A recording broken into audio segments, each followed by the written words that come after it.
Hi everyone, मैं हूँ Lisa Gupta और हम देखने वाले हैं कि आपका अप्रैल का मंथ कैसा जाएगा। ये होगा कर्क राशि वालों के लिए, यानी कि कैंसेरियंस के लिए। आप अपनी सन, मून, राइजिंग तीनों के अकॉर्डिंग देख सकते हो। सो लेट्स सी कि कर्क राशि वालों का अप्रैल का मंथ कैसा जाएगा।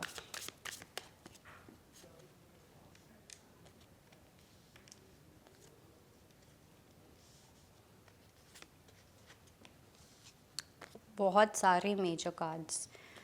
ओके,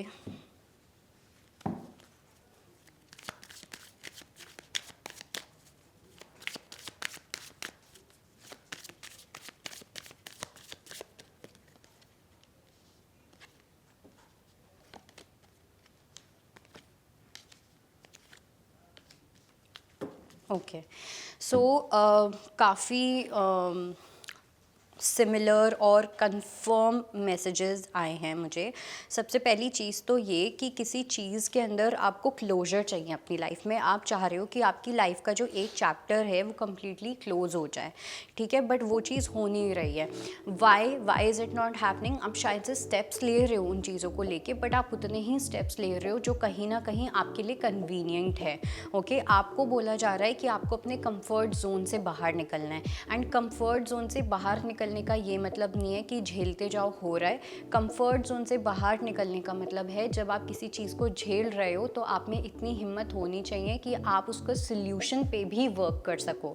ओके, सो आपके लिए इस टाइम पे मुझे ऐसा लग रहा है कि बस झेलते जाओ, हाँ ठीक है, ऐसा तो लिखा ही है तो ऐसा होना ही चाहिए।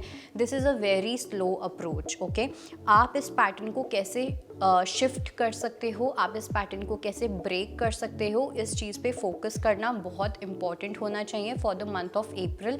कोई भी चीज़ जो आपको लग रहा है कि बहुत टाइम से रिपीट हो रही है आपकी लाइफ में, अब आपका फोकस होना चाहिए कि मैं इस पैटर्न को कैसे तोड़ सकता हूँ या तोड़ सकती हूँ। ओके, दूसरा मुझे एक ये भी चीज़ लग रही है कि आपको किसी ना किसी टाइप की प्रोफेशनल हेल्प की नीड पड़ सकती है in the month of April. कुछ लोगों के लिए मुझे ऐसा लग रहा है कि हेल्थ को लेके थोड़े से इश्यूज हो सकते हैं, बट बाकी लोगों को लेके मुझे ऐसा लग रहा है कि स्पिरिचुअलिटी से रिलेटेड साइकोलॉजिस्ट के पास, थेरेपिस्ट के पास जाना या फिर किसी टाइप की गाइडेंस सीख करना, वो आपके लिए बहुत ज़्यादा इंपॉर्टेंट होने वाला है, जो भी आपके लिए वर्क करता है। बट कोई गाइडेंस आपको सीख करनी चाहिए, बहुत ज़्यादा इस टाइम पे इम्पॉर्टेंट है।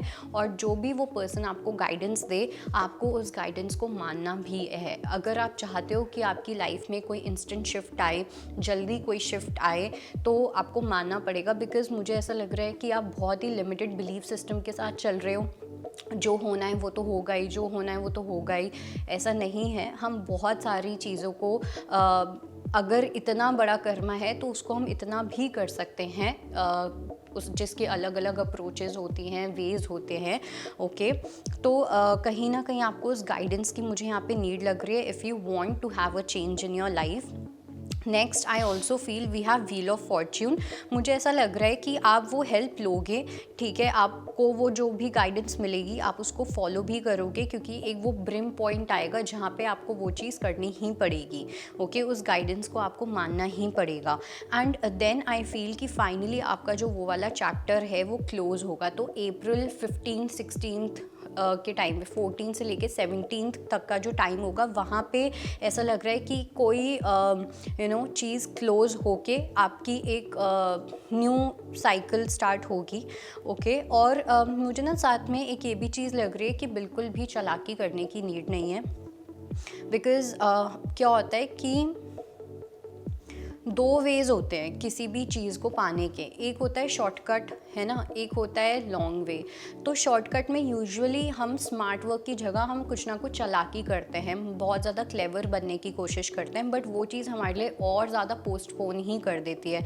तो इसलिए कोई गॉसिप हो गई, कोई चालाकी हो गई, कोई कुछ क्लेवर बनना हो गया और आपको लग रहा है आप कुछ गलत नहीं कर रहे हो, सो इट्स अ कन्फर्मेशन कि आप कर रहे हो। तो इस अपनी किसी हैबिट को आपको स्टॉप करने की नीड है।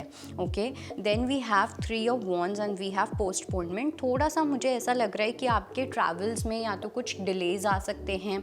ओके, आप कुछ एक्सपेक्ट कर रहे हो, किसी टाइप की एक्सपेक्टेशन रख रहे हो, तो उसके अंदर कुछ पोस्टपोनमेंट हो सकते हैं, कुछ डिलेज आ सकते हैं जो आपको थोड़ा सा डिसअपॉइंट कर सकते हैं या आपको थोड़ा अपसेट फील करवा सकते हैं। Then we have the card of tower and change. April जो होगा वो बहुत ज़्यादा स्मूथ मंथ नहीं होने वाला है, चैलेंजेस आएंगे और चैलेंजेस को फेस करना आपको पड़ेगा। Okay, not in the sense कि झेलते जाओ जो हो रहा है, बट इन द सेंस कि जो भी आप झेल रहे हो अब आप इस फ्रीक्वेंसी को कैसे चेंज कर सकते हो। तो थोड़ा सा स्पिरिचुअलिटी समझना, थोड़ा सा मैनिफेस्टेशन के बारे में समझना, फ्रीक्वेंसी या एनर्जी कैसे वर्क करती है उन चीज़ों को समझना, हमारे थॉट पैटर्न्स जो होते हैं वो कैसे वर्क करते हैं, इन चीज़ों को समझना थोड़ा सा इम्पॉर्टेंट यहाँ पे मुझे लग रहा है कि कैसे आप वही सेम पैटर्न को स्टॉप करो। Okay, then I also feel कि आप में से कुछ लोगों के लिए मुझे ऐसा भी लग रहा है कि फैमिली में आपको थोड़ा सा अपना सपोर्ट खुद लेना पड़ सकता है। फैमिली में कुछ ऐसे कॉन्फ्लिक्ट्स क्रिएट हो सकते हैं जहाँ पे थोड़े से क्लैशेस हो सकते हैं, डिस्प्यूट्स हो सकते हैं, बट मुझे साथ में ये भी लग रहा है कि ये डिस्प्यूट्स बहुत अच्छे रीज़न से होंगे, तो इन डिस्प्यूट से, इन कॉन्फ्लिक्ट से बिल्कुल भी डरना नहीं है। Okay, so that was your reading and I hope it helps. I will see you next time. Bye bye, take care. अगर आपको हमारा ये वीडियो पसंद आया हो तो हमारे चैनल जीवांजलि को सब्सक्राइब करें